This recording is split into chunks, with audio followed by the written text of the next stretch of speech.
যত সময় যাচ্ছে দেশের রাজনীতিতে যুক্ত হচ্ছে নতুন নতুন ইস্যু। এরই মধ্যে রাজনৈতিক দলগুলো ডক্টর ইউনূস সরকারের কর্মকাণ্ডের সমালোচনা শুরু করেছে।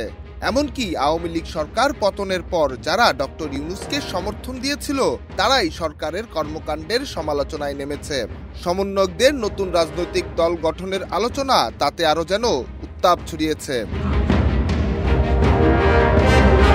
গণ অধিকার থেকে বিএনপি সবাই সরকার এবং সমন্বয়কদের রাজনৈতিক দল গঠনের প্রক্রিয়া নিয়ে কথা বলতে শুরু করেছে। আর তখন নেট জুড়েও চলছে আলোচনা আর সমালোচনা। সরকারের সংস্পর্শে থেকে দল গঠন করলে সেটি হবে কিংস পার্টি, এমন মন্তব্য করেছেন রাজনৈতিক নেতারা। আর বিএনপি মহাসচিব মির্জা ফখরুল ইসলাম আলমগীর তো বলেই দিলেন, জনগণ কিংস পার্টি মেনে নেবে না। ছাত্ররা রাজনীতি করবে, আসবে, তারা নতুন দল গঠন করবে, আমরা তাদেরকে স্বাগত জানাবো। কিন্তু সরকারের থেকে যদি দল গঠন করেন, এই দেশের মানুষ সেটাকে মেনে নেবে না। কেউ না বুঝলেও আমরা আপনার প্রয়োজন বুঝি, আর তাই তো অত্যাধুনিক ফিচার সম্বলিত বিভিন্ন সাইজ আর কালারের 250-টিরও বেশি ডিজাইন অপশন নিয়ে ওয়ালটন স্মার্ট ফ্রিজ বোঝে আপনার প্রয়োজন। রাজনীতিতে নির্বাচনের দিনক্ষণ প্রক্রিয়া নিয়ে যতই আলোচনা এগুচ্ছে ততই যেন সৃষ্টি হচ্ছে নতুন মেরুকরণ।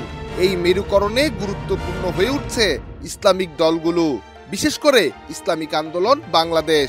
এই দলকে কাছে টানতে মরিয়া বিএনপি থেকে জামায়াত ইসলামী। যদিও মাঠের রাজনীতিতে চরম বিরোধী ছিল জামায়াত ইসলামী ও ইসলামী আন্দোলন বাংলাদেশ, তবে গুঞ্জন রয়েছে সব মেরুকরণের নতুন সমীকরণ আটকে দিতে পারে সমন্বয়কদের নতুন রাজনৈতিক দল। আর এই দল গঠনের কথাবার্তায় নতুন উত্তাপ ছড়িয়ে নতুন সমীকরণে দাঁড় করাচ্ছে বাংলাদেশকে। নিহার সরকার, অঙ্কুর, দেশ রূপান্তর।